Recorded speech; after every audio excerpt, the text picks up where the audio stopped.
This is a sales video, but I'm not here to sell anything. In fact, this video is going to teach you how you can sell more and excel at your job. So it is for all sales representatives. Hello, everybody. This is Tyra, and you're watching Masters of Sales Season 2, a content series that was started by Outplay to help sales representatives add value to them and level up their game. So, in every episode, we get global sales experts that are going to teach you. Some experts give you real time insights, trends, everything related to in the sales world. And today, I'm very excited to be joined by James Buckley. You cannot miss him on Instagram. He's so popular. Sales representatives love his lessons, and he's so full of knowledge that is going to help you sell better. Right, James? Yes, thank you. I love the way we work sell better into like so many conversations. It works so well. Yes. So many salespeople out there are trying so hard to do too many things. And if Yeah. we just slow down and look at what we're doing and make it meaningful, whether or not we're using automation to do that or AI to do that is irrelevant. Meaningful is the goal. So that's what we're going to talk about today. Welcome, everybody. You are my people. If you're that person that struggles, doesn't know where to start, maybe even is like on this path of trying to be successful as a sales professional, and it could go in so many different directions. So, first of all, my name is James Say What Sales Buckley. Say What Sales is my personal brand, and that's kind of what we're going to start with here today. So, currently, if you look at the amount of followers I have amassed over the last 10 years, you'll see about 34,000 plus people that follow me. That's my network full of salespeople. Well, it turns out I sell to salespeople. When you create a personal brand that stands out in a specific industry, those are the folks that are attracted to the content that you create. So there's a few equations that we'll throw out here and there throughout this conversation. I have one specifically for creating your personal brand that will work out for you later. But I think that it's not a negotiable anymore for us to be creating a digital footprint of some kind. Most professionals that are at the top of their leaderboards are typically creating content that pulls their buyer into their let's call it an atmosphere, a circle, if you will, a network. There's so many different ways to say it. I often use a Buddhist term called the net of Indra, which is like this connected web, and all these nodes represent people. And every time you move one, another one gets affected. And this is the way that we create content now. So if you think about the way a typical sales funnel works in the modern age, this is the way the equation runs. Your content that you create is the road to connection. And that connection often leads to a conversation. And that conversation is where I have the chance to build a relationship. And in that relationship, once I've earned it, I should have no problem either asking for or uncovering an opportunity. And the law of averages says the more opportunities we have, the more sales we make. So what's the goal? Well, the goal is to create content that is 100% specific to your buyers. If you want to pull the screen up and show an example that I sent to you, we can look at the next example that I have down, and you can see where the number of impressions, reactions, and comments is abundant in this quick ad that I did about SalesLoft. SalesLoft is a great organization, and they focus on email cadences. They focus on constant outreach. And the people that follow SalesLoft and love SalesLoft are my people. So I created this piece of content that was relevant to SalesLoft users, and anybody that reacted or commented or reshared, these were people that I could reach out to. I could say, hey, thanks a lot for sharing that. Let's connect. I'll talk more about that. And that's where the conversation happens. Relationship, law of averages, opportunities, sales, right? You can see how the content creation creates that environment. I want to pause here so that you can ask any questions. I want to say your name right. It's Tahira, right? It's Tahira. Tahira. Okay. Tahira. I swear I'll get it right by the end of the show. Yeah, I'm sure you'll get it. Yes. So this is very interesting, James. relationship building, and to everything starts with the relationship and relationship through content. So that's Yeah, where, not only that, not only through content, but the way that you create that content. Let me give you another example. When you look at all my content, you're going to see a hashtag, say what sales. I use that hashtag because it's me. It's my hashtag. I made it up. It's specific to, if you go and you Google say what sales, all one word, you will not see anything but my content. And it's abundant. It's out there in mass because I've been doing it for so long, just holding my phone in front of my face and creating content and then posting it. That has been my game since 2014. And I've created this living, breathing content thing that pulls salespeople in my direction. And once again, who do I sell to? I sell to salespeople. And because I'm never without something to say about sales to salespeople publicly, I always have this well that I can go to and draw from when it comes to lead generation, when it comes to who can I reach out to contextually? And how, hey, thanks a lot for engaging in that post. What did you really like about it? And they're like, oh, when you said that people ghost you after you drop the price, that really hit home. And I'm like, dude, let's connect and talk about ghosting. I have so many tips and strategies for you. And now we're in this conversation. And what do we know about conversations?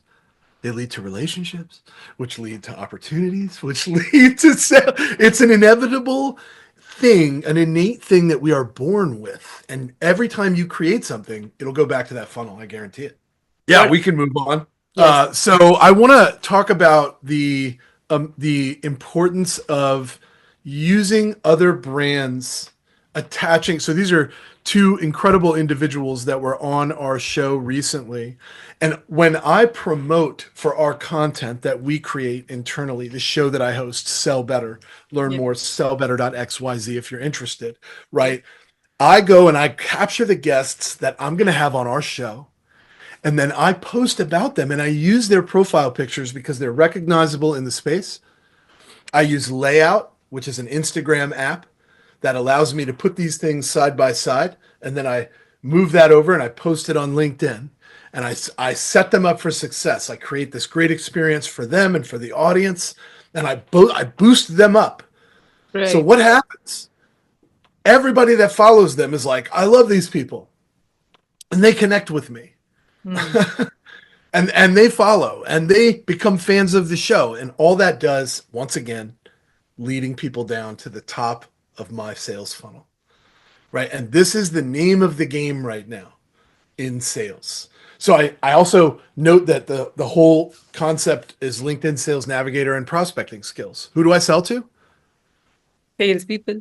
I sell to salespeople. Everything I do is relevant to my target audience, Right. right? Right. Okay, so driving people towards the content gives me this great green light, and that's what every salesperson is looking for. What's the green light, the entry point that's going to get me the contextual basis for outreach that this individual is actually going to care about? Now, once you find that, you can do what I'm showing you here, and this. Go ahead and pull that back up, and let me just Yeah. point this out because a lot of people are not taking advantage of this. There are two options. I've shown you one here, and there's another option I'll talk about, and I can walk you through how to do it if you like. But on the mobile app of LinkedIn, once someone is a first degree connection, which by the way, quick side note, a blank connection request has like a 40% higher acceptance rate than a customized connection request. Number one reason why? 40% higher rate. 40% higher acceptance rate. Acceptance rate, meaning they will allow you into their network if it's blank. Number one reason why, it turns out they're human beings just like us, and they're looking to build a network too. Who knew? Oh, So once that's they really accept, interesting. once they accept and become a first degree connection, now you can pick up your mobile device and you can open it up to LinkedIn And I'm going to go to you to hear Taria. I want to say it right, but I'm going to butcher it every You time. can say, you can call me Ta. All right, Todd, thank you so much. So right here, when you're in a LinkedIn DM, there's on the bottom left, there's a paperclip. And when you click that paperclip, it's going to open up a menu and you can say, take a photo or video and look at that. It opens up and I have the ability now to be able to send a video. So now I can send a video to you right here. If you do the same thing, but instead of selecting video on the right side, there's a little box there. And once you hit the microphone on the other side, it'll open up this one. You can hold this down and send a voice note. Now go back to the screen share, Yeah. Ta, and I'll point it out. Now, just look at the response you get from the voice note. Now, customer.io, they're focused on salespeople. That's a prospect of mine. We want to partner with them. I want to work with them because I want to help their clients and I want to help them. So I reach out with a quick voice note, 20 seconds. Look at the response. First off, thank you for hanging in there. It took her a little while to get back to me, right? But I didn't pester her. I waited.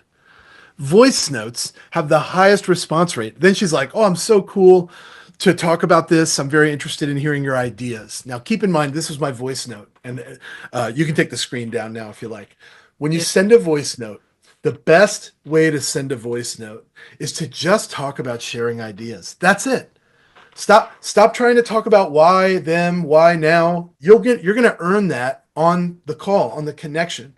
This is not an email. This is a business platform that socially connects you with your buyers and partners that are like you, companies that are competing against you, if you will. It's not an email. So my voice note to Jackie there was simply, Jackie, thank you so much for connecting. I know that accepting a stranger into your network is risky in the modern age. I have so many ideas about how customer.io and we could work together. I would love to share them with you. Let me know if you're down to connect. No rush, no pressure. We'll talk to you soon. Have a great day. That's it. You can tell I've done it a time or two, right? These messages are super upbeat. The inflection and the tone is very energetic, right? You can tell that I'm passionate about the ideas that I have. It's specific to them. These are ideas. I'm not saying that we can solve some magic problem. I have no idea what their problem is, right? I'm saying based on what you do, I have some ideas and I want to share them with you. And Yeah. that's all I'm saying.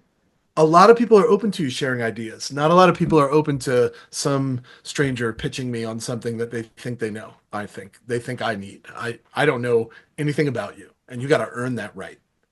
Right, right. This is great. I'm also going to use this voice note strategy in getting more guests for this podcast. Definitely. The videos are even better. The videos are even better because once you get a good video and you get like a good rhythm, you can give some context there. Like for Jackie, I might have sent a video and I just put my hand up really quick and I go, Jackie, what's up? Thank you for letting me into your network. I'm weird and I send videos to people so that they know that I'm a human and not some robot. Anyway, I have a lot of ideas about how we could work together, customer.io and us doing the thing, putting you in front of the audience. Let's chat. Right. And it's very like, like super energetic and fun.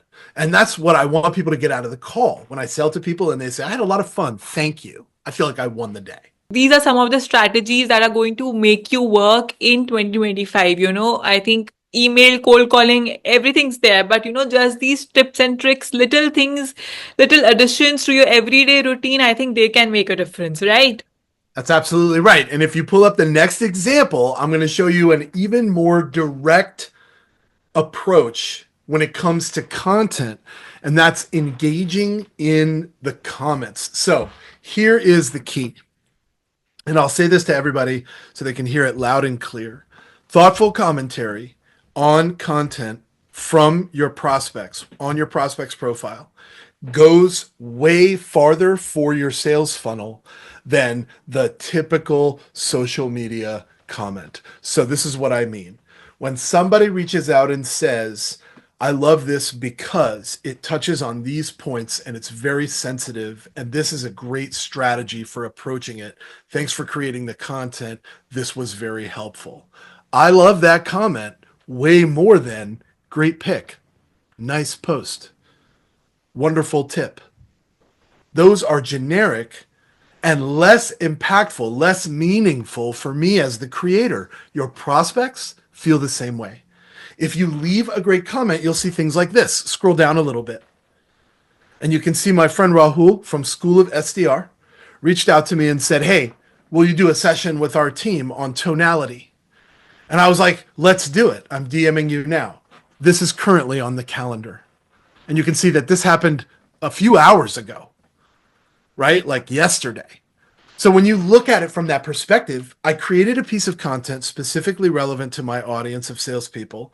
A leader in the sales industry reached out to me in public on my content and said, "I need this. Let's talk more about it."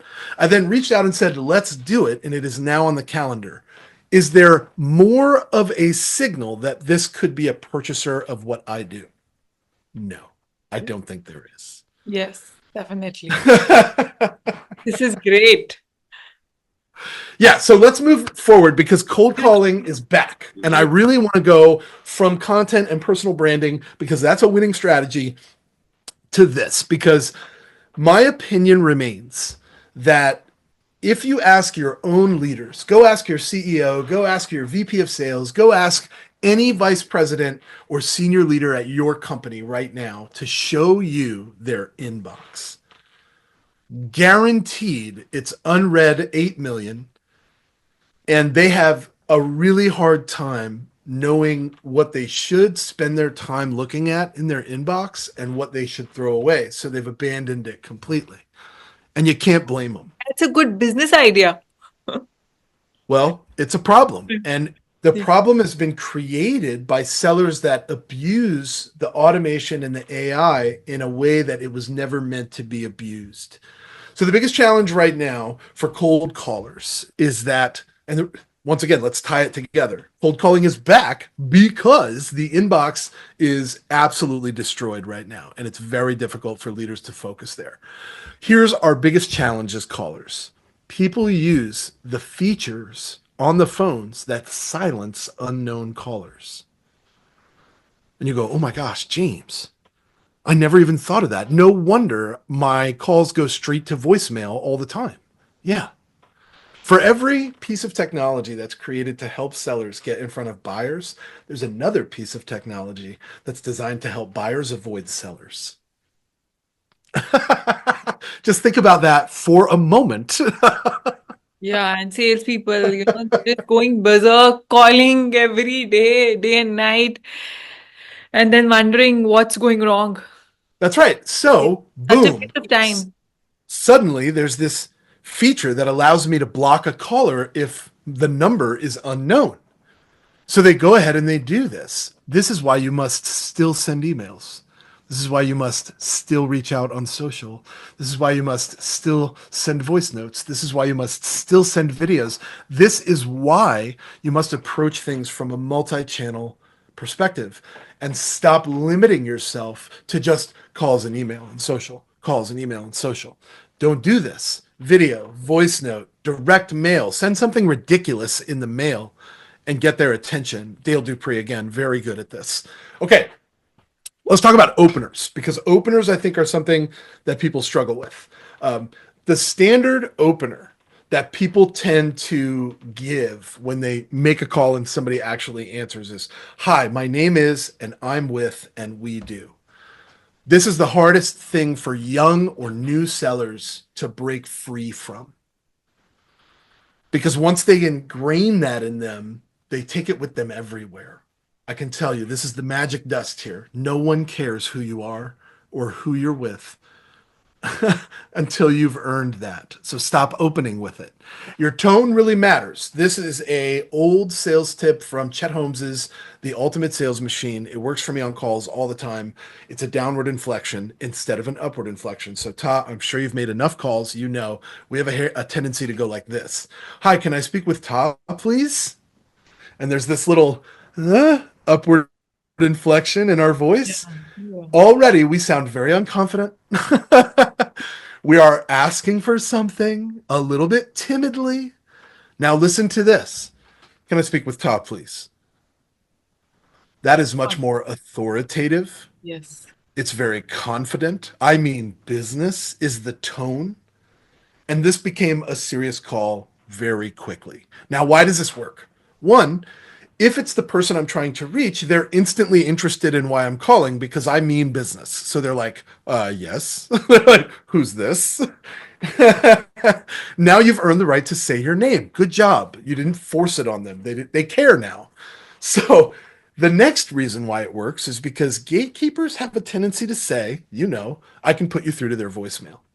I can put you through to their voicemail. Please hold. I'll put you through to their voicemail. I can put you through to their voicemail. Whoa, stop. When you say the downward inflection, can I speak with Todd, please? And the gatekeeper says, I'll put you through to their voicemail, stop them right there and say, hang on a second. What's your name? And they're like, my name's Jonathan. You say, Jonathan, I've been reaching out to Todd for a couple days. Do you work directly for her or do you work for like everybody in the office? And Jonathan answers the question. And you say, look, you probably know how to get in front of this person the best. Can I get you to write something down for me this time? Because I've left a few voicemails and it hasn't gone anywhere. So Jonathan, how do you help me out? What can we do? You got to make this person an ally. They are not an obstacle to be overcome. They are the best possible chance that you have of getting in front of your desired decision maker because they have the access. Treat them kind, make them an ally, and they will help you to be successful. And that's what you need to do. That is a great masterclass for the common sales rep that is out there in the trenches doing it every day. Thank you so much, James, for joining us, taking out time with us. And I'm very, very sure that this masterclass is going to be very helpful for sales reps out there who are trying to struggle, who are trying to make it big in the sales world. It was my pleasure. Thank you for having me. And once again, unlimited free sales content at sellbetter.xyz. DM me if you need a walkthrough. I'll send you one. Great. Great. Thank you so much. Thank you.